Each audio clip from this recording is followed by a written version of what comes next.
Dai Flanagan in the house. How you doing, mate? Yeah, I'm very well, thank you. Thanks for having me on. Not a problem, mate. When did I originally meet you? It was about a year ago? Yeah, it's about a year ago now, really. For The calf in Caerphilly, if you remember. Yeah, I know he was doing some work with quite a few of the players that were working with the Dragons, and obviously keen to pick your brain, pick my brain, see how the world works in that sense. So no, it's good. I think from memory, I stole one of your books. Shared that. My wife works in a similar industry. Yeah. She works hard in a school and tries to help people develop, and so I was able to share a lot of ideas with her as well on the back of it, which was great. Nice, mate. Nice, mate. First of all, I want to say absolute pleasure having you on. You're like one of these new age coaches, where the way you think and the way you behave and act, and I think not just from my own experience, but you read about it, hear about it, and yeah, I think we all, without words being said, we all have like a level of energy that we give off. And whenever I see you, just then, it's really easygoing, calm, collected, and I think that's what's kind of elevated your coaching career as well, not just from your knowledge, just the person you are. And I'm so chuffed, man, to hear that you've got the attacking coach at Saracens, mate. How do you feel about that? Yeah, I'm super excited. You know, it's a big club, isn't it? And amazing. There's so much potential there. There's so many good people there, and yeah, I'm just looking forward to see what the future holds there. Again, super excited. Things happen for a reason along the journey to get you, and it's happened, and it's one thing me and my family can't wait to get started on. Yeah, I'm excited for you. I'm excited to see how much involvement and how much change happens with Saracens with your input, not just as a coach, but like that confidence you give people. You know, you've coached some teams where probably haven't had the best cards dealt with you at stages, but you've managed to muster something amazing just by you being who you are, and that's a credit to you. And I think that says a lot about who you are. Yeah, I've been fortunate, if I'm honest, to work with a lot of good people along the way. You look at the head coaches I've worked under, 2 international coaches, 3 if you count Simon Easterby, who's the guy who employed me initially. So I've been very lucky to learn off good people, and that's put me in good stead going forward. A big thing I always say to myself is you treat people how you want to be treated, and that never changes from whether I'm in the house with my kids, or I'm down the local rugby club with my mates, or I'm coaching the best players in the world. And you have your values and you stick to them, don't you? 100%. Before we get into all of that, obviously I bumped into you the other day down at Rock and Scallop. You were camping with the family? Yeah, well, we've done quite a lot of camping in the last 3 months, really, and that weekend it was just mates from the rugby club, and we were all 3 parents of kids who played together. It was nice just to go away, have some nice food, spend a bit of time, and that's one thing I've really enjoyed, if I'm being very honest, over the last period, is reconnecting with a lot of school friends. Yeah, nice. We have our rugby friends and we grew up with them, and along the way you keep connecting with people, but this last period for myself anyway, I've really managed to reconnect with a lot of people I grew up with. Good, man, good. What do you think of the food as well at the top? It's unbelievable, isn't it? Yeah, Matt's a good guy. Yeah, he is. He's I got a close friend who owns a fish and chip shop in Massey-Cummer and in Bargoed called Fish Kitchen, and it's one of the, I think it's been voted, well, I'll vote it the best fish and chip shop in the UK. Nice. And Matt's helped him set it up, and they've shared ideas along the way, and yeah, it was very nice. I did double up. I ate in the restaurant first, come out, sat in the beer garden, and then ate in the beer garden as well. I think we took a few of your leftovers, didn't we? He's class, mate. He's like a typical Valley guy, as in very family, very caring, and he's got like that portions are massive there. And I just love that. Like you're never going to be starving, that's for sure, by the end of the meal. Yeah, you just forget as well. I'm very fortunate to travel quite a bit, and we take the family away a lot when we can in the time off, and then you always come home. Yeah. And you go to West Wales, and you go, what have we just gone away for? How good is it here? And just to go to Ogmore down there, I hadn't been to Ogmore. I have panic attacks turning at them traffic lights before Merthyr Mawr from my memories as a player, so I tend to turn the other way. But it was nice to go there, and just the weather was beautiful, the place, the beach, and yeah, we really enjoyed. Nice, man, nice. Yeah, it's a good spot there, and I definitely coming home from being in Australia, and you come home, and even though Australia's beautiful, you do take it for granted, like southern down beaches down there, the rock faces, the walks you have, the scenic view, especially on a nice sunny day. So definitely. So man, like I said, you coming in, I'm super grateful. I suppose with you, obviously you had an exceptional rugby career, but did you really see yourself becoming a coach? It's interesting because, like all probably academy players and development players, on your journey, you might think that'll last forever. And as a coach, I tried to promote, and anyone I've ever worked with, when they come through academy, or they could be 33 years old, 35 years old, is what's next as well. But when it's you never think about it. And I got to a stage in my career where I had to really think what was next. And I love the thought of giving back. So the initial plan was to go back into school teaching, and I restudied, went back to college, university twice a week for 4 years in the evenings just to get the qualification, and then fortunately worked in Newport High School teaching MVQs, BTECs, while setting up a junior rugby academy with a guy called James Chaperon, who was academy manager at the Dragons at the time, and is flourishing now under Robert Sidoli. Nice. But the thought of giving back was whether it was coaching, whether it was teaching, whether it was youth work. It was the thought of giving back and helping people. That was what I thought I'd like to do, and it's fallen into this. The concepts, obviously, you've got your teacher background as well. Are the concepts similar in how you deal with players, how you deal with students, regardless of what age they are? Is it all? Do you see it as a similar? Or is it? Yeah, I think for me, it's people, isn't it? Whether it's a 10-year-old, 15-year-old kid, how do they want to be treated? How's the best way you can give a message for them to learn the lesson? Whether that's a classroom lesson, whether that's a lesson on the field, whether that's a life lesson. You can't just go in blazing, all guns blazing, and because it's not going to work probably. So it's how you understand that person to give that message, and that's across the board in any teaching form. Whether you're teaching someone to be a bricklayer, a carpenter, whether you're teaching someone to play rugby, or you're teaching someone to do a maths exam. Yeah. For me, it's all, the better you can be at that, it's all the same. So it all comes down then to communication, really. Is it how you deliver it to them and how they receive things, basically? Yeah, and the clarity you can give them. Yeah. But before you even get this, how you give the message. You know, the art in giving the message as clear as possible, so it sinks in and you don't have to repeat it week after week after week. Yeah. So your first ever coaching appointment was Scarlett? Yeah, Scarlett as a kicking coach. Amazing. And so Simon Easterby was coach there? Simon Easterby was the head coach at the time. I remember interviewing with Mark Jones, Simon Easterby and Gareth Jenkins. Sat on a table like this and having questions, answers, showing them sort of plans. And yeah, fortunate enough, I got the job and come in working as a kicking coach while still helping then my coaching development with the academy there under a guy called Kev George, who's one of the most successful academy managers the Scarlets have probably ever had. So yeah, it was a good journey, but that was my first in.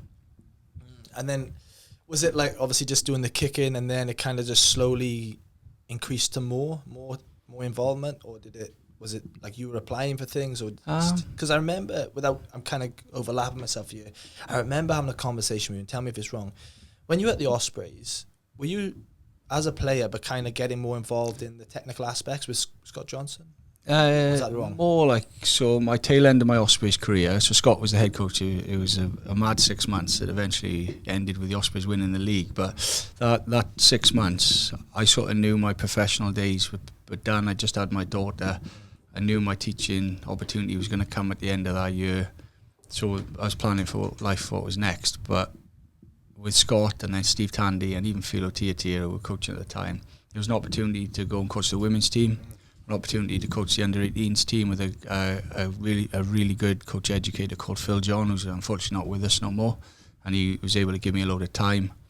And then they had what was called a C group in the morning that I was able to come in and do bits with them as well. So that 6 months, as much as we all probably knew, because Bigger was number one, Hookie was number one, Nipper was coming through, Sam Davis was coming through. My part to play as a pro was to help Nipper, Sam, develop to push Dan and James, and they all agreed. It was very unanimous.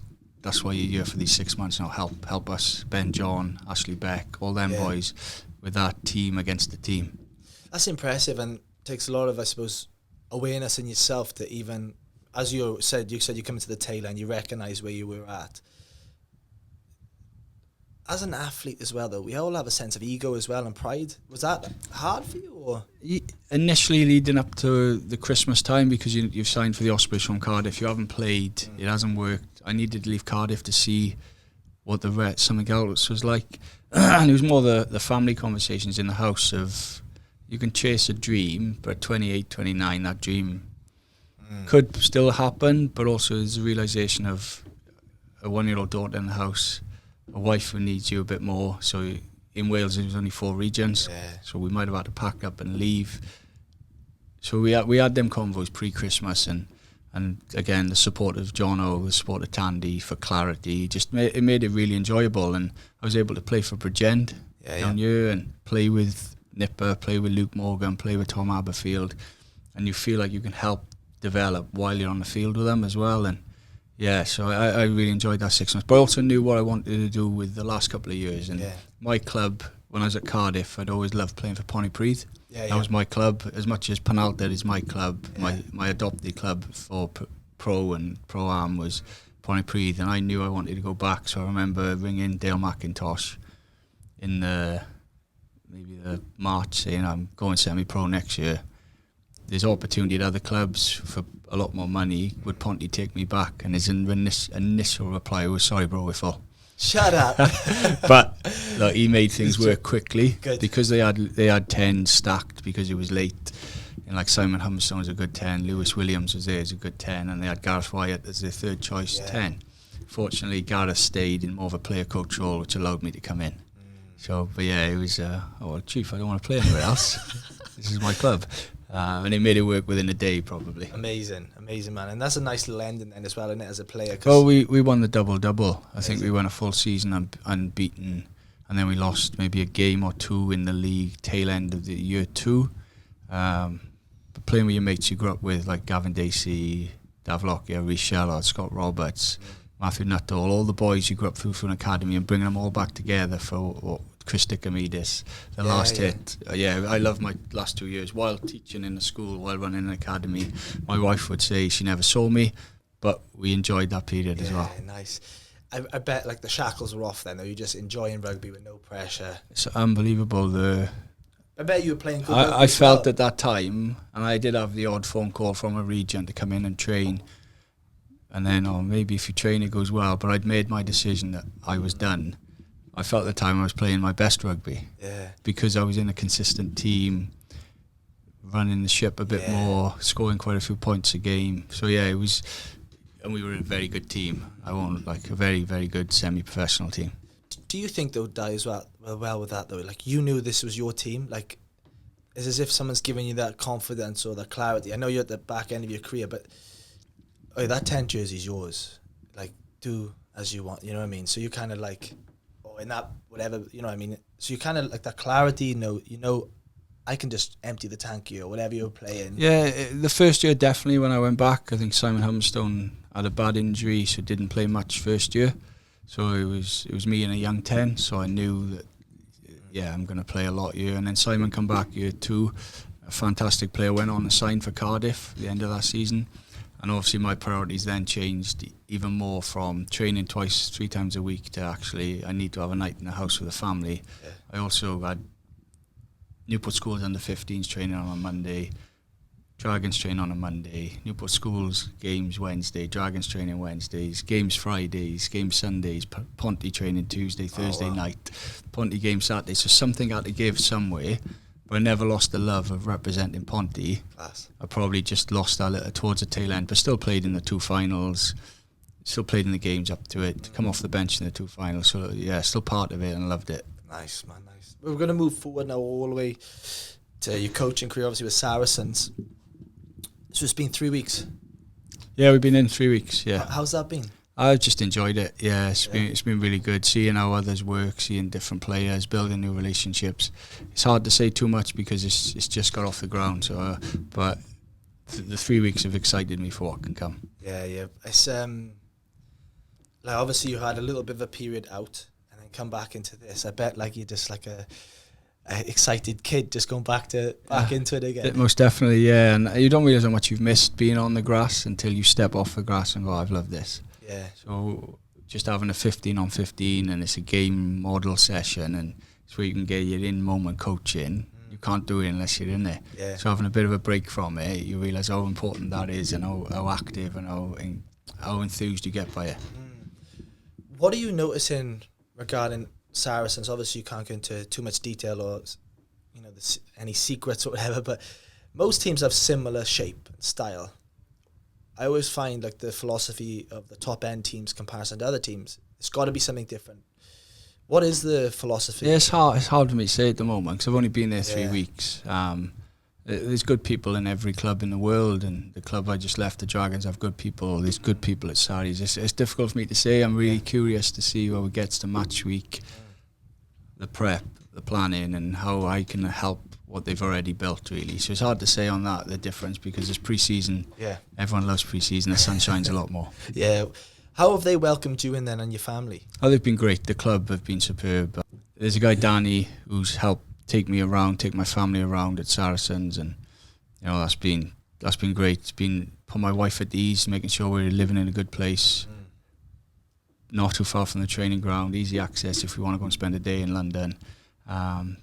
You know, the coaches have been welcoming. I've been up back and forth for probably the last 6-7 weeks, meeting coaches, meeting their families.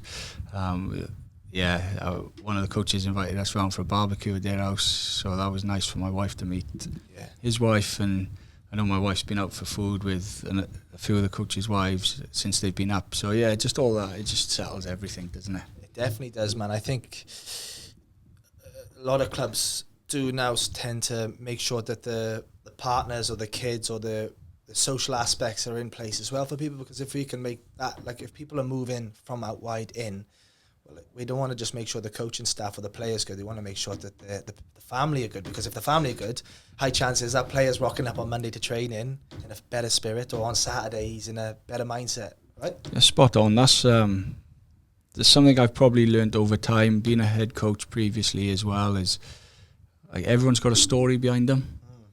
So the more you can understand that story, the more you can make things easier for them to come into work every day, train hard, put their bodies on the line. Because unlike most sports, rugby comes with risk, doesn't it? It's a physical, it's a contact game, and I want to fight for the person I'm next to. And the more I know the person more I know the story of the person next to me, the more I can fight for him, because I know what he represents. And I've always been big. I've done quite a bit of coach education in the last 6 months, and delivering on certain aspects, but I'm always big on people finding what motivates them, what drives them, why they turn up every day, why they do what they do. And I'm quite clear on my story now more than ever, and the last 6 months has made me focus on my story more than ever, and why do you turn up every day, why do you love doing what you're doing, what's it for, and things like that. So I would say a lot of clubs do it really well, and I've definitely experienced at Saracens, they do it really well. Understanding, because I love that, because it's understanding the why behind they doing it, because whenever motivation's low or times are tough, you're looking at the reasoning behind it, the not just a surface, like under the water. What's the real thing that's burning us to keep going? I think, you know, you see that, you hear a lot about that with great players, you know, regardless if it's a win or a loss, what they're doing in their own time is repetitive, and it's keeping them on the plan. Yeah. Do you see that as well? Yeah, I do, and they, like, as much as we as coaches, as organisations probably think we spend 6 hours a day with them, probably 4 days a week. The rest of the time they're at home, they're on their own. So if you're a single person and you've moved to France to play rugby, it's pretty tough if you don't speak the language. So how does a top-end club in France help that player settle? Because he's in the building, he's out the building by 4:30. What's he doing in the evening? Sitting on his computer. How do you... And I'm curious to learn a lot more about that aspect and help in any way I can as well at my new club. Hey everyone, it's Ollie Olds here with a quick word from our incredible sponsor, Pitch Roofer. You know, your home is your castle, and nothing protects that castle better than a solid, reliable roof. That's where Pitch Roofer comes in. They're not just building roofs, they're building trust, community, and peace of mind. Pitch Roofer has been serving our local community for years, and what really sets them apart is their commitment to giving back, from supporting local sport teams to donating to charities. They're making a real difference beyond roofing. Together, we are stronger. Now, if your roof is looking a little worse for wear, or you are thinking it might be time for a full replacement, Pitch Roofer has got you covered with top quality solutions tailored to protect your home and boost that curb appeal. Why should you choose Pitch Roofer? Let me break it down for you. Experienced professionals. These guys know this stuff with years of expertise in residential roofing. Affordable rates, competitive pricing with no hidden costs, high quality materials, durable weather resistant products that stand the test of time. Free inspections. Get the condition of your roof checked at no cost. 100% satisfaction guaranteed. They're not happy until you are. So whether it's a repair, a replacement, or you just want a peace of mind your roof is in good conditions, give Pitch Roofer a call on 01656 470016. A text message to 07540 443345 or email gerald@pitchroofer.co.uk. Pitch Roofer, building more than roofs, building a stronger community. Now, back to the show. I know you've coached a long time now. You know, you've been with a couple of clubs. You've been in with the Welsh system as well. Do you still get nervous? Excited. I used to be extremely nervous as a player, but I'm more able to focus that into an excitement on match days and so forth as a coach, because you've done your work. As a player, you really affect the game, that catch, that pass, that kick, and I used to eat alive of, as a coach, when you get to game day, your prep's done, you can really look forward to a game if you've done your work correctly. How did you snap out of it as a player? Because I find the best, not always the best coaches, normally the ones who, not essentially not the best players, or you know or even in business or in life, but they've experienced the wobbles, so they know, okay, well, that's what got me out of that wobble, or that, you know, losing my confidence on the field. So then, as a coach, if you can communicate that and deliver that amazing, well, that's why they're really good orchestras of passing that message on. Yes, just snapping out of it, and probably, like, if you play a bad game, how long does it last in your head? How do you get through it? I can share a nice story, really. Not nice, horrible, but nice story on. I was fortunate enough to sit on a football coaching education program through a friend I have, and sat in there, and they had a heart surgeon speaking. And basically 1 in 5 heart surgeries fail. Wow. There's only 4 or 5 heart surgeons in the UK. So then people, however many heart surgeries they do in a day, but they fail one, so you're cutting open a live person, he's not coming back. The day after, they got to do it again. So I just asked the question of, like, when that happens and you go home, what support do you have? Because when we talk about mental well-being and living a balanced lifestyle and having that support and coaching to make sure you can stay level, as athletes and as coaches, when no one's died on you, so at that level, and he turned around and he said, I got my wife. And it's a bit like, yeah, we've probably all got the same thing then. So when you get through a tough period, it's how you choose the people around you to support you, and your choices in friends, your family and your wife are the critical cornerstones of getting you back on track. Definitely. Having stability in that. And I just thought, like, at that peak, and I couldn't imagine the stress, and it put in perspective of, it's just a game. We're all upset. It hasn't gone right, whether you're a player or a coach. But then what is your support network when you doors shut in your house, and you choose that wisely, don't you? That's a powerful one, that is. And considering, I didn't even know that stat about that. Yeah, I didn't until I sat on it. Yeah, and like hearts can be transferred from the south of England to the north of England, because that's where the bodies are. And it's only got a certain amount of time from when it comes out of this one into that one. So the pressure that them guys and girls are under is, blew me out the water listening to it. And the thing I thought about was, well, we worry about losses, underperforming, and we take it on with us, and it can last 2-3 days till you're back in. They got to go back to work a day after. Do it again. What's your support network? And he just went, my wife. Do you think as well then, though, because he's got to get back into tomorrow, it's as if you've got to kind of snap out of it or get into a habit of being able to just you've got to move again, or, you know what I mean? That surgeon, you've got to move again. If you don't, you're going to be... Yeah, definitely. And A&E, whenever you're in there and there's chaos everywhere, they're always calm. I don't know if you've noticed, like, if you've ever seen anyone have operations or like trauma, as panicky as the family running, scared, it was calm, and there's an art to that, isn't it? And it's like doing your job. 100%. Do you think as well, though, have you ever come across nurses that, well, I have, and they've got they're not numb to it, but they have like a bit of dark humor. They're exposed to so much that's their normality. But for me and you, we'd be like, holy shit, it's chaotic. Yeah, what's going on? Yeah. But definitely. Then being on a rugby field, to yourself or maybe me and others who've done it for a long time, it's not chaotic. But then you chuck someone else on the field, they'd be. So it's more repetition. It's probably like maybe in relevance, like a half-time team talk where you've got 15 boys who've just beaten themselves up to get where they are. They need clarity. Yeah.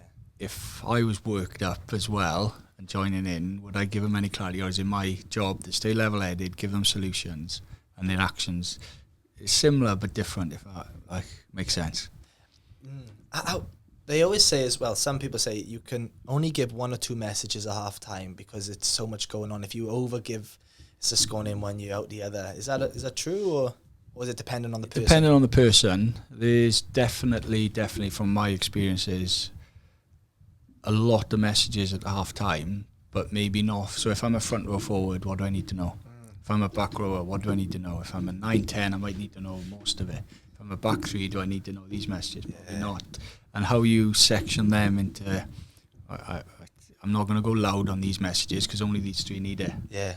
But then if you're emotional and you're overhyped, you might end up saying too much and none of it sinks. Nah. It's giving them critical points, yeah. And you'll see a lot of change rooms. And I enjoyed watching the Lions where they were just relaxed in their 30 minutes downtime with a lightning strike, and because they'd had their messages 10 minutes before. So what was the need in getting them back hyped? They know the job. I enjoy that side of it, is how you get your messages across, because we walk in as coaches probably as animated as a player sometimes, with some actions, some decisions. Walk back to the change rooms, crowd might say something. So you've got to bring yourself down as well. Definitely. Is do you watch any NRL, anything like that? Not so much NRL. I'm more into Super League at the moment, because I grew up with Super League. I love the lead story with Kevin Sinfield and co. See, one of my friends, Ben Flower, played at Wigan for years, so I always kept an eye on him. And Did you ever see him go? Did you ever see him go like the Union Path, or was it not really for him? It's real interesting, isn't it? So I know, without speaking too much out of tune, Ben was an outstanding 7 at age grade. Who I know a lot of players who played against our Gwent under 16s, 18s team would have feared Ben. Moved to 2 to try to transition him. And then I go back to, what would have happened if he just left him at 7? Would he have been top end? Because he proved in league he could be top end. Yeah. Would he be like a Sam Simmons time for back rower, a Ben Earl time for back rower, Tane Basham? Would he have fallen into that back rower mould and been real destructive if you would have been left alone? So you never know. It's worked out for Ben extremely well with going to rugby league, but I know certain players I coached down in West Wales who were the same age as Ben used to fear Ben growing up when they used to play the 16s, 18s of the Dragons with him in it.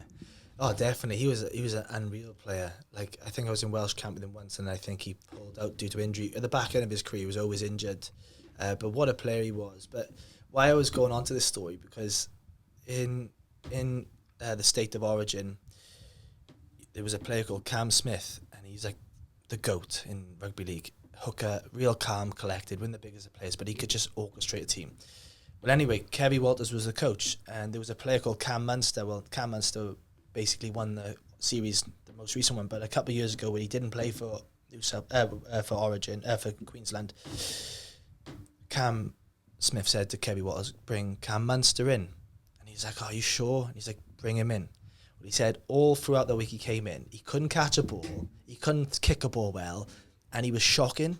And Kevy Walters, the coach, is going, Cam Smith, you told me to bring him in. What's going on? And he's like, listen, mate, he's going to have a stormer now Saturday. Whenever he trains for Melbourne Storm like this and he can't catch a ball, he said that weekend he just turns it on. And then that weekend he played first state of origin. I think he got man of the match, scored a try and won the game for them.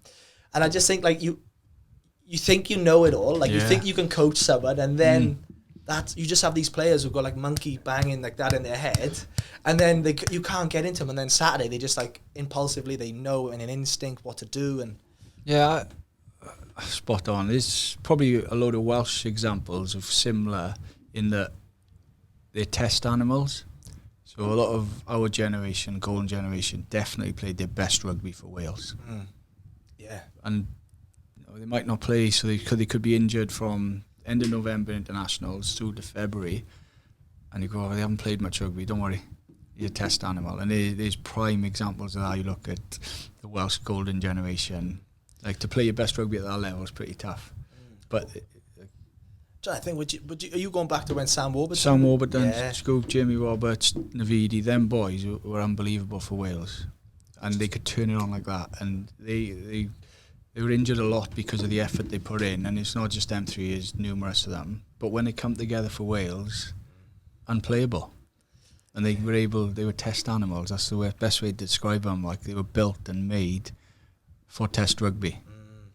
Yeah, because that is right. They were, if you looked at their appearances probably for the Blues or whoever, Ospreys, they probably didn't get many as much as the average person because of carrying injuries. And then because the injuries they'd pick up playing for Wales, yeah, exactly. And then, your temptation is to go, they haven't played much. Or he's missed a lot of rugby.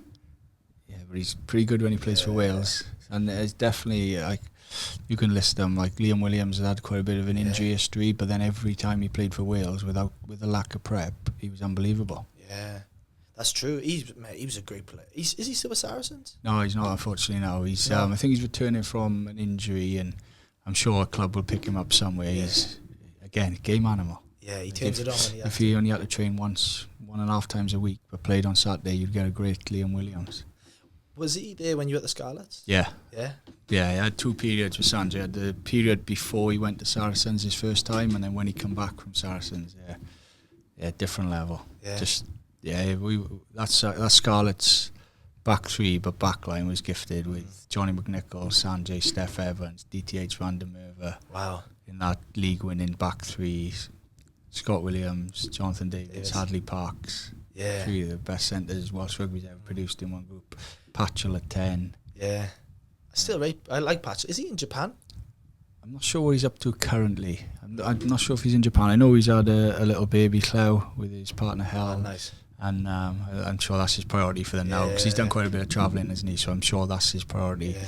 And again, something might come up for him. And then behind that, like people like Dan Jones, Steph Hughes, good Scarlet players who played a lot of rugby and could fill in and play the man of the matches in Scarlet's best teams would play. What's been one of your biggest learnings as a coach? Like when you that was a pivotal moment or something that just really struck a light with you, I suppose. It's interesting. I think you can learn a lot of lessons seeing what others don't do well and go, I probably wouldn't have done that. And I try to pick up lessons and reflect constantly. Like every day I'll sit down for 10-15 minutes at the end of the day and go, what was good today? What could be better tomorrow? If I could do it again, what have I done? So it's hard to pin one point. Someone said to me, and it is so true, like, I would refer to Brad Moore as the best coach I've worked with, but then it goes back to, like, it was how he made me feel, rather than his tech and tack was unbelievable, but you get that feeling of, like, invincibility when you work with him, because he pumps your tyres up, he reflects, and then you go, he's probably harder on me than any coach I'd ever worked with, because he demanded certain things, but you'd always walk away going, oh, good day, I've done that well, I could do this better. So it's that, and it's a great saying, and I love the saying, like, people will never remember, or they'll remember more how you make them feel than what you actually said to them. I love that. I love that saying. It's such a true analogy, because it is, like, some coaches you'll always remember for those experiences of, like, not what they told you, but just that confidence they put you on the field. And like, you probably know coaches straight off the top of your head that made you feel $1 million. That's it, yeah. And you'll go to war for them, and you'll do that extra bit for them, and you don't even realise you're doing it. I sat in a leadership summit in December up in the Oval in England, and I still got an itch for school teaching. I love it. I love how it can evolve. I think coaching at the moment is going in a direction and evolving, and I'd love to see the teaching industry go that way. Yeah. There was a graph that was presented, and the most effective teachers and what they do well compared to what they don't do well. And so if I'm a student, what teacher do I gets me the best results?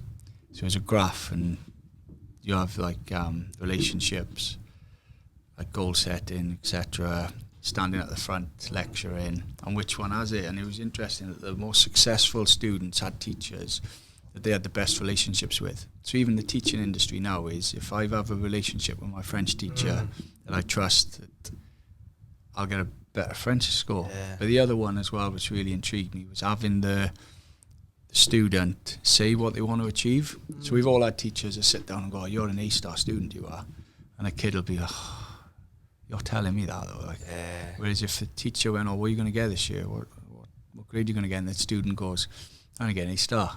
The student said it. Yeah, he's So that was the second most powerful thing. And what stood out at the teacher at the front with the board, straight line rows, gone. Just doesn't. Oh, really? Modern day education, it doesn't work. So if you're a school teacher and you stand at the front nowadays and there's no discussion, there's no round table, there's no involvement, it just doesn't work anymore. So I'm curious to see how many teachers have evolved, how the industry works. And I know the school my wife works in Cumrumney is really good now. There's a lot more round table work in all lessons. Really? Yeah, there's a lot more forward thinking, so they'll give them the work for tomorrow today and go, right, come prepared tomorrow. Which is nothing worse than walking into a meeting sometimes and not knowing what the meeting's about. 100%. Because then you put your defensive guard up and you go, well, you're not catching me out. Because if you go, right, tomorrow we're focusing on adding up, they'll all go, right, okay, I know tomorrow I'm going to get this. Yeah, that's right. Yeah. I really like that, and I think that comes though with bringing fresher eyes to these things and modernizing systems and modernizing. If that's happening already, these round table ways of working, that's even better. There's one other thing that probably I've learned, and it's a ongoing thing that I probably notice, is probably like a validation thing, where growing up, you always wanted to prove the coach I'm good enough, or like I was always bust my ass to get in a squad. I was one injury away from pecking order again, so I was always chasing that sort of sense of approval. And then you can take that and actually take that into life sometimes and recognize that drive that you have in sports is not necessarily warranted in life. But if you don't recognize and have that awareness, you're always chasing some sense of approval. So I remember once someone saying it to me, and I did hit the milestone or did something well, and I said it out loud to kind of seek what you were going to say back to me. And he said to me, "Oh, how does that make you feel?" And I was like, "Yeah, I feel really good." And he goes, "Oh, I'm good. I'm happy for you that you feel good, because that's all that matters. Because if you're good about it and you're kind of self-validating yourself instead of like seeing the negatives and things, then that's like that step of building your own confidence in yourself, because you hear it so much. If you sat down and you were my coach and even how did you go last weekend? I'd tell you what I did wrong first, and then go, that pass was shit and that missed tackle I did, but then I'm waiting for you to kind of validate the pros. Do you know that? Yeah, spot on. I have to daily check myself. We're Welsh. Welsh people will find a fault in anything. It's built in us. It's from our grandparents and their parents, and it's to fault find. It's to take the negative out of things. Like, we've grown up in mines, in dark, never seen the light, and so forth. So, but you have to check yourself every day. So, how did yesterday go? First thing you do is, we didn't do this, didn't do that. I always check myself and go, right, what went well? Before you go anything, what went well? Yeah. It might just be half a point or 1 point. Before you dive in, just because it gives you that, like, right, we actually done that well. Stay on task. Yeah. So let's fix these. Rather than we go fix all these, we forget all that, and it goes down. And I'm more than ever now in the last 2 years, I've been quite big on that.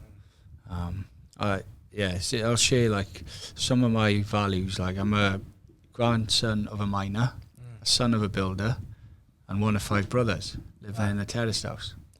So you're brought up like, that's quite tough, and you're built tough, and you're built to prove people wrong in a way, but also like that's a fighting background to say, right, this is how we work. But I'm also I value connections more than anything else, because you're in a house full of brothers and mums. But you stick together. You've grown up in a rugby club.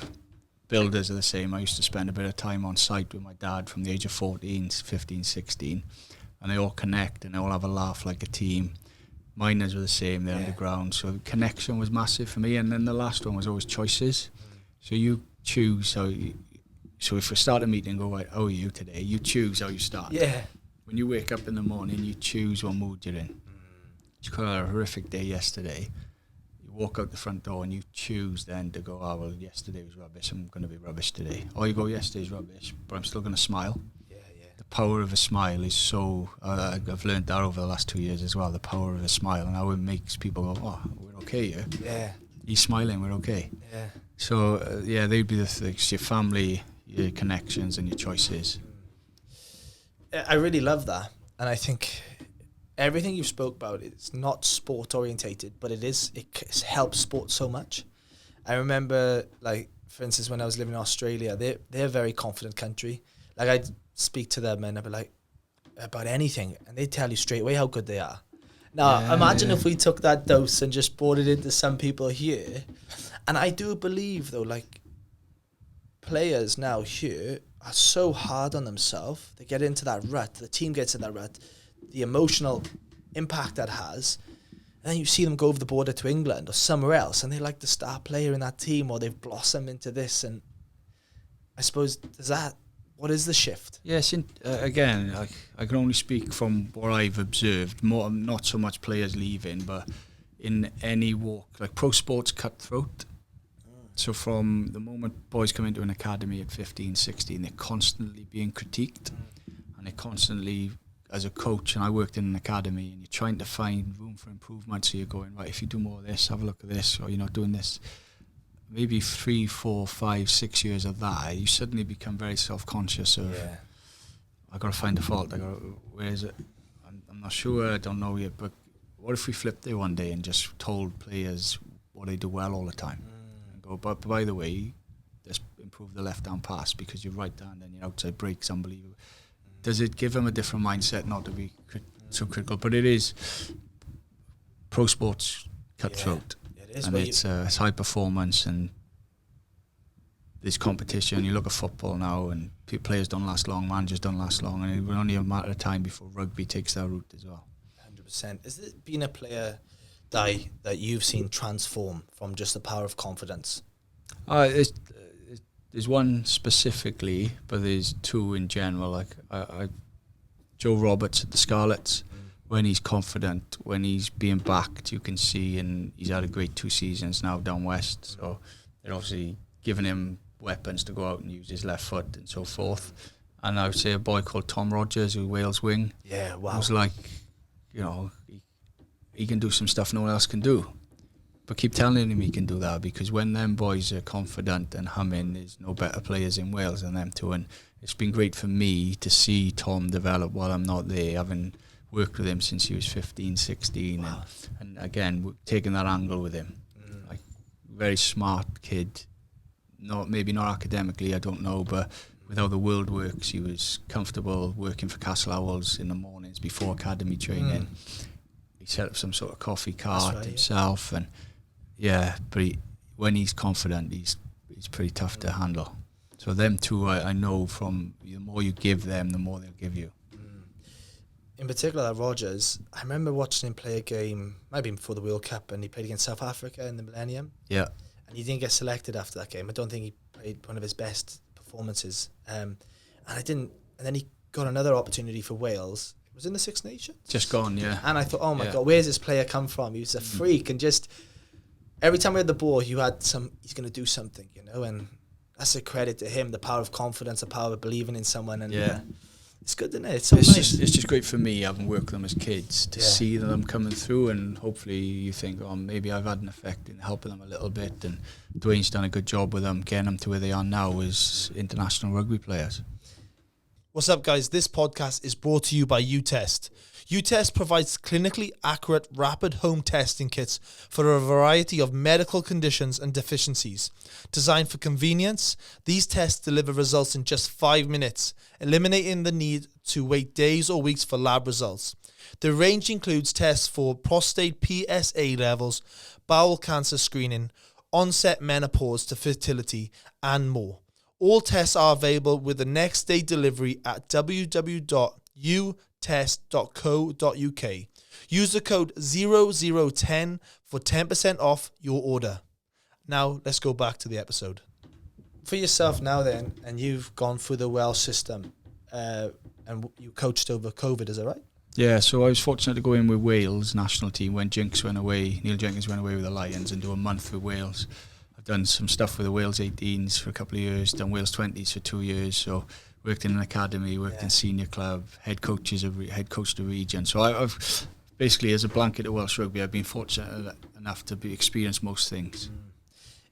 Now, from someone who's outside of that, for yourself, is that just being putting your hand up and available and wanting to learn, or is that always just come at you? Because I'm a big believer in, like, sometimes if you don't ask, sometimes you don't get, or if I don't pursue, I won't find out, or I'm a guy that loves to learn. I'm sitting here now like a sponge in front of you, Dai, and learning whatever I can. And I think you come across a person to me that really constantly seeks refreshment, new stuff. You go to summits. Yeah, definitely.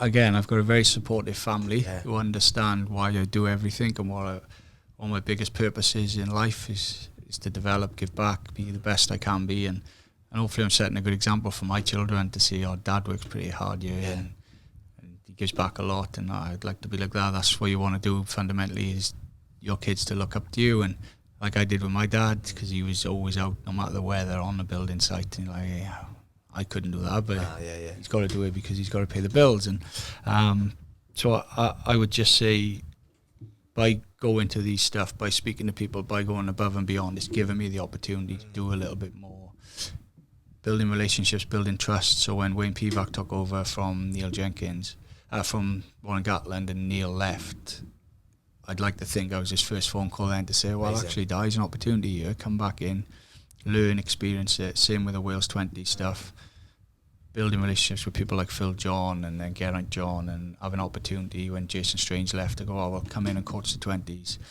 Yes, it's a bit right place, right time, but it doesn't. You've got to be there as well and be willing to take it. And if you say no to everything, it'll never come again. Yeah. So I like that a lot. What was that experience like through COVID? I loved it. Yeah, we had a really good camp in North Wales, believe it or not. Trained in RGC's training facility on the pitch for a week. Stayed in a hotel up there, the Key Hotel, something like that, and stunning. Weather was nice.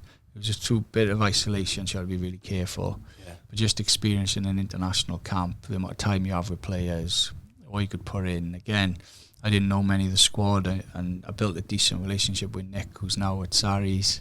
So that's boded me well. For when I go up there, I've got a relationship in place already. It was just seeing international rugby, the intensity of it, the pressure of it, going, it's pretty tasty. I love it, man. I there's a part of me that's really curious, Dai, with you. I feel like you are very different to many coaches I've come across. Like, has it been like a shift in your own life that's kind of give you a different perspective to others, or is it just something you've evolved to do? Because I know you talk about family, I know you talk about connection, I know you talk about all of these things, but this is new. Yeah, and my story's been different. It's been tough. Like, one of my brothers passed away when I was 15. He was 7. So you go through a tough period as a family. You connect even tighter. The rugby club were very supportive of the family. I remember being picked for Wales 19s or Wales 16s, and they were fortunate enough. They had a whip round, give me some money to spend when I was usually South Africa or Italy. I can't remember exactly, but very supportive of the family and helped us survive through it. Tough parents, because you can't imagine what that was like. So you learn them lessons off your parents, because they had to front up. Like, Mum had to look after the other 4 brothers in the house. The youngest brother was 1 year old. So you can't just go, I've given up now, because the worst thing possible has just happened to the family. Dad had to go to work because you start to pay bills. Like, banks don't stop, they don't really care when that happens. They just need their money. So you built a bit tough, but we were treated really well by the people who were around us. And the connection was the most important thing at that time. I remember maybe a week or 2 after it, I used to go as a 15-year-old to watch the penalty youth team play. And it was like, that was my weekend. I jumped on a bus with the youth team. I was a couple of years younger. And you go Aberdeen, you go Watstown, you go around the valleys. And Penalty had a gifted youth team like Martin Rowe, Matthew Tucker, like local legends for me, watching them play Stuart Lock. And Martin, Richard brothers and Matthew Tucker knocked on the door and took me and my next brother for a game of snooker. It was the first time we left the house since the passing, so it was really interesting that what would have made them knock on the door to help, to give back to the family. So if I can do that for someone to make them feel like how I felt, I'll do it. Yeah. So that's probably a bit of my story and journey, yeah. I love that, though, and it's a credit to you. You can go down 2 paths. You can go down that the dark path and sabotage yourself, or you go down the path of I want to help as many people as possible, and that's a beautiful thing to have, and it's obviously paid dividends. And a lot of things in life you're not born with, you're taught and you learned, and this is where like my wife's industry with the school, and she sees a lot of different types of backgrounds, and it's easy to pigeonhole people, but some people's stories and backgrounds don't allow them to get out of that. We were very lucky, like we live in a lovely place called Kevin Engard. Family grew up in Lansbury Avenue, but like 6 of my family lived on a circle because Lansbury Avenue is a little circle. I loved it as a kid. I drive through it now and go, wow. Yeah, I love it. Yeah, but we were there all the time, and it just builds you into who you are, and like really family focused. Like every Sunday we tried to get and have Sunday lunch as a group, all the brothers, girlfriends, grandkids, try and have food with mum. Yeah. And that's her checking then maybe with us to make sure we're still okay. And love that. 39 years old and it doesn't change, does it? Nah, definitely. So it's, but yeah, and that's people trying to go back to the connection. That's why. It's interesting you say that, and I love it because it's, I probably growing up, like we all do a stage, we probably take our family for granted at some stages, like they're always there. And as you get to a certain age, I'm so grateful now for my mum and my dad, and you know, you have little health scares now and then, and you tighten up even more. Like, for instance, every Sunday, my mum's got about 8 Sunday dinners there. Yeah, perfect. She drops them over to my nan's house, my uncles, my aunties, you know, and there's still 2 left over if you want one on a Monday for work. You know what I mean? Yeah. If you've been brought up in that, you just don't know any different, but then you go to someone else who probably hasn't had that opportunity, and you're like, wow. Yeah. I'm so, like, grateful for that, but you can actually bring that person into that environment as well then and go, hey, look, this is love in our family. We don't have to tell each other we love each other. Yeah. You sitting at the table with us, that's love. Yeah, that's it. And yeah, we're male Welsh people, so you don't never kiss your dad. It's not how we brought up, is it? And you watch other cultures and they do. You always give your mother a hug and a kiss before you leave and so forth. And like, sometimes with our brothers, it's just a look. Yeah. So like, I don't see all of them all the time now because they're all, like one's working with my dad's a builder, the other's a plumber, the other's a carpenter, and they work some long hours. So when we go down there, they might not be there, but we might see them and it's a look to know, yeah, we're okay. Yeah, we're good. Yeah, do you need anything? No, fine. Good stuff. Yeah. Love that. And how are you then doing the living in North England with family? Is that going to be a move? So the initial plan is, because my kids are in Welsh education, they're going to stay for a year, but we've had the summer, we're going to be up there together. Christmas holidays, we're going to be up there together. Easter holidays, we're up there together. Weekends, they're coming up for the games. So we figured it out. It's more than half a year we're going to be together. Perfect. In days of the year. Yeah. And like when I was working in the Scarlets, it used to take me an hour and a half to get to Leslie. Yeah. I'd leave 5:45. And then it used to take me an hour and a half to get home, and I wouldn't leave till 9 at night because I was doing the semi-pro stuff with Leslie or the age grade stuff. It's actually, we'll have more quality time together because when they're up, they're up. Yeah. So, yeah, and I'll try and come back every other Sunday if I can for, like you say, mum and dad's Sunday dinner. And so we'll make it work. And then after that, then ideally, my son finishes primary school in Welsh education. My wife will pick up a job because she's got a great CV up there, and then we can hopefully see what my daughter's doing with her GCSEs, basically. Nice. But yeah, it's the plan is this year here, next year there. Yeah. That's the plan. Love that, Dai. It's so exciting for you, and I'd like to think, I wouldn't say you knew this path was going to happen to you. I don't think anyone really does. But if someone said to you maybe 5-10 years ago, you'll be backs coach for Saracens, what would you say? You sound like my wife, because we reflect quite hard in the house and we have very good convos. And she said 4 years ago when I was coaching the Scarlets, if someone would have said to you, in a year's time you're going to be head coach of the Dragons, what would you said? You would have laughed. When you started the Dragons, you're always head coach. If someone would have turned around to you and said, in 3 years' time, you're going to be up in Saracens as attack coach. Yeah, or whatever. Yeah. And things happen for a reason, don't they? So.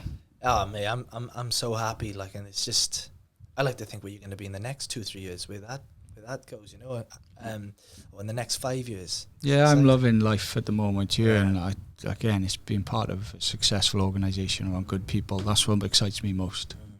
Did you hear what Ronan O'Gara said the other week on the interview about Will Skelton? Yeah. How good was that?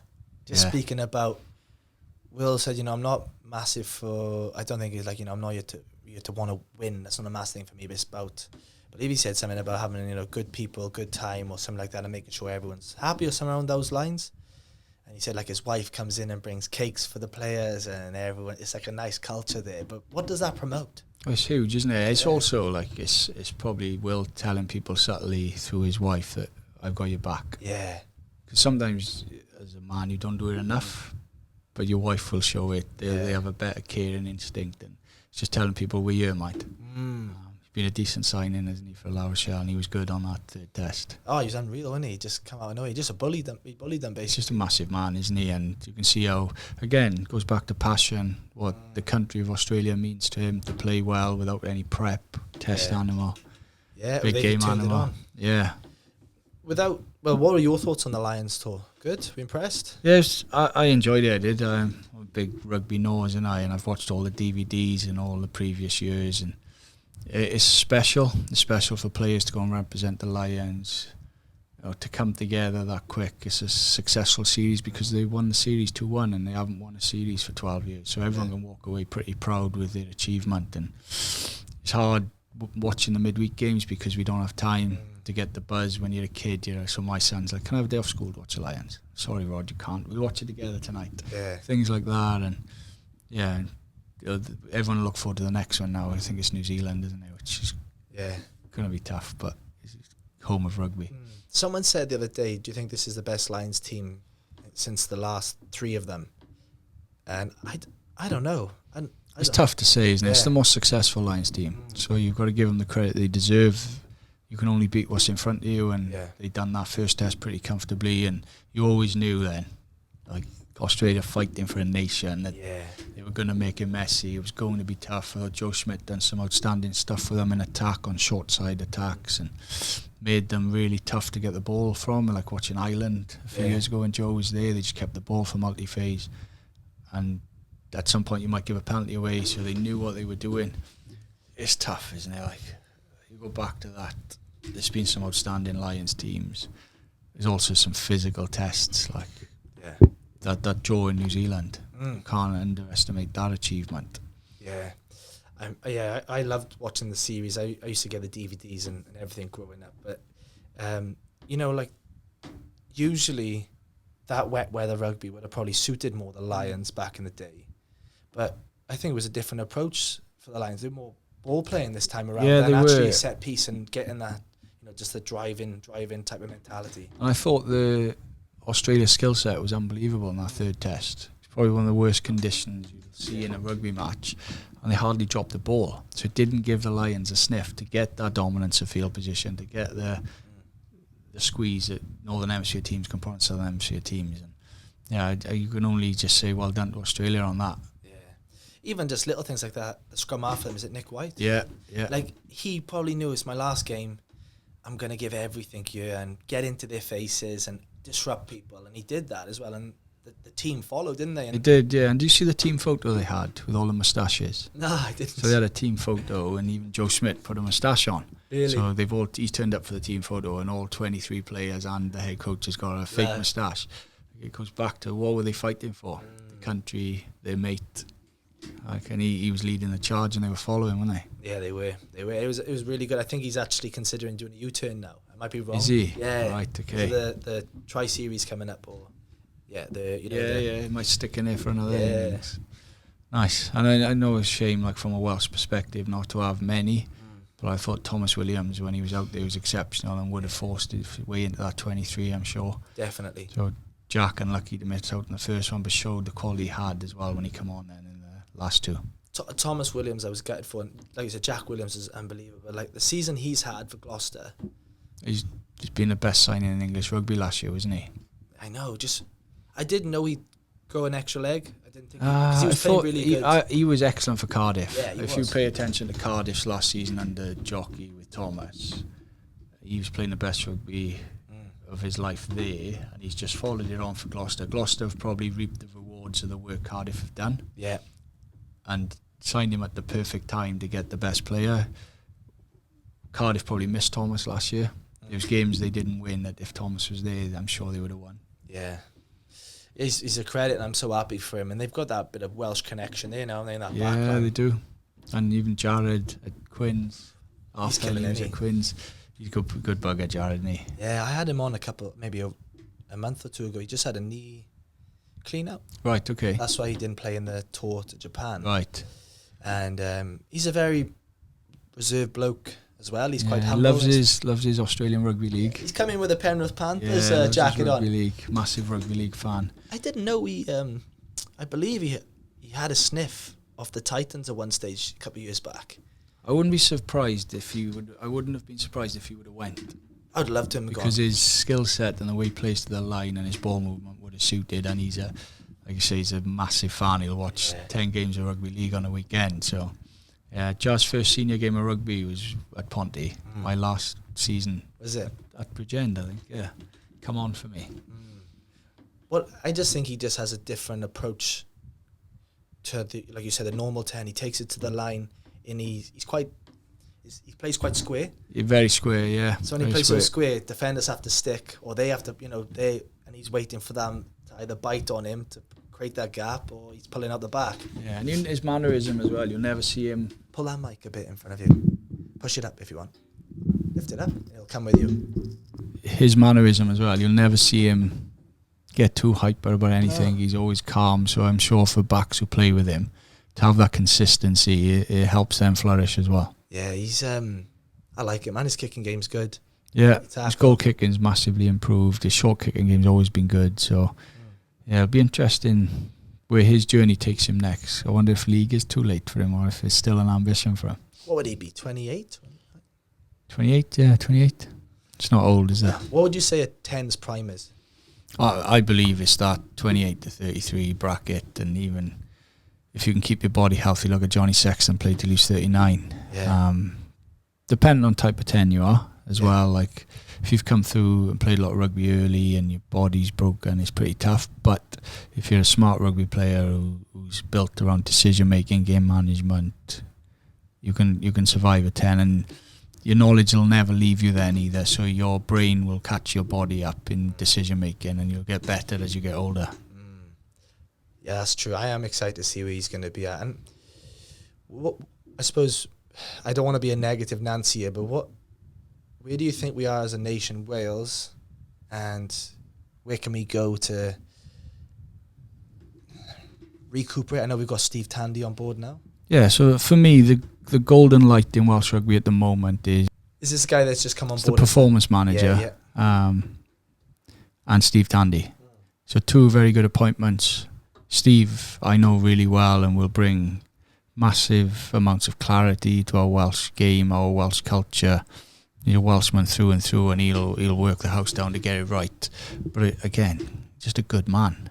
I've spent time with him in Scotland camp over the last couple of years, just to go and see how they work, and his development's gone through the roof. But he's still Steve, the Steve that I knew when I was at the Ospreys, who helped me transition into teaching. He's still the same guy, and his core values haven't left him. So that's a great appointment for Wales. It's, for me, the worry is the clarity around everything else. So we've got this review, we've got this, but it doesn't feel like and I'm hoping, like everything else, it's kept in the WRU cupboard where only they know, and it's not leaked, and there's a clear plan. But as just a Welsh public member now, not in rugby in Wales, what is the plan? That's probably what everyone wants clarity on. Yeah. And being an optimist, I'm sure it's there. I'm sure Abby, the CEO, I'm sure Redding, they've all had these meetings to go, right, we just need to confirm it before we let it out. Because the worry is if there's no plan, if people are winging it, if we go, right, our academy, let's put on the back burner, our regions, let's focus on that. No, it should be a whole Wales plan that someone is working night and day and putting together, that when it's rolled out, people go, oh, wow, yeah, I get that. But if you're a negative Welsh person and it sits inside everyone, you're going, what is the plan? Yeah. Because we talk about our pathway not being good enough 1 minute, and then we talk about our regions not being good enough the next minute, and now we're talking about Wales haven't been successful.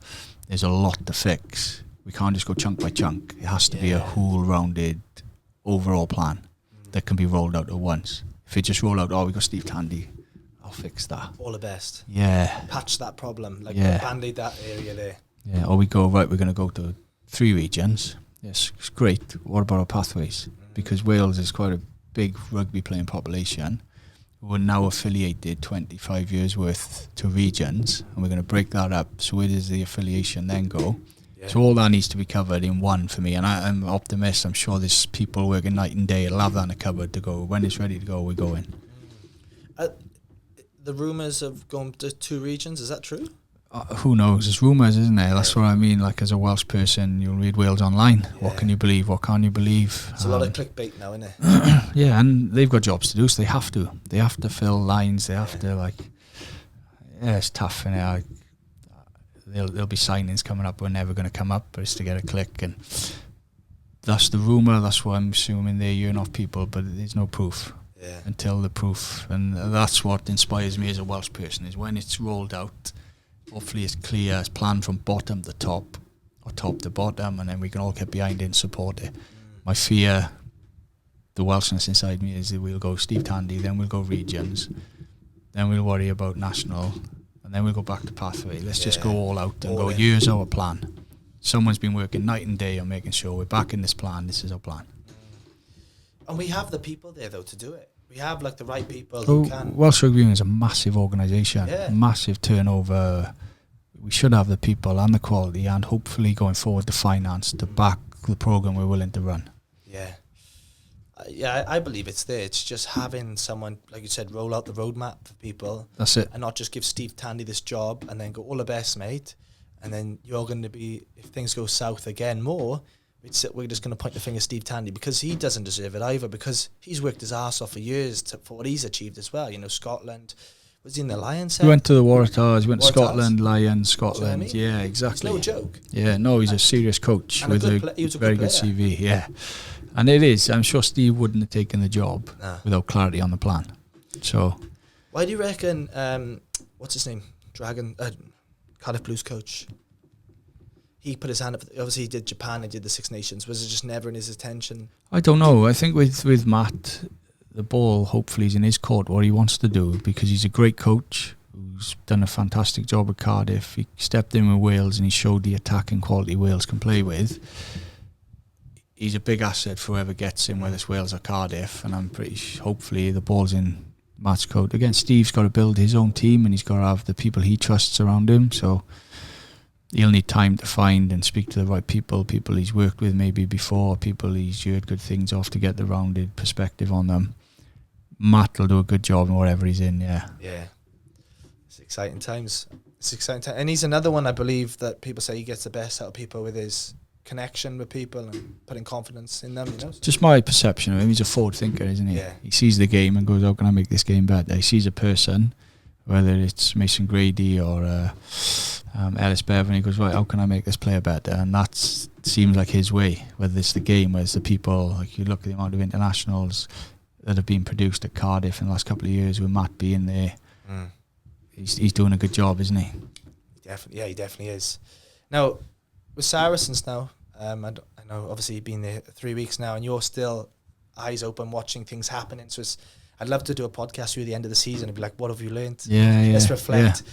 So you always got a few guys kind of come back in the next couple of weeks, I'd say, who are in the Lions. But they have time off. I think we've got the internationals in a couple of weeks and then the Lions a few weeks later. So they've all, like, it's a long season for these boys, isn't it? You think England only finished playing 2 weeks ago. Lions only finished playing on Sunday. It's a long season and everyone needs a break. And the breaks can never be too long, if that makes sense, for players who've played close to a 52-week season. So they need to rest up. And I'm sure they'll come in refreshed, ready to go, because what I have observed at Saracens is the passion for the club.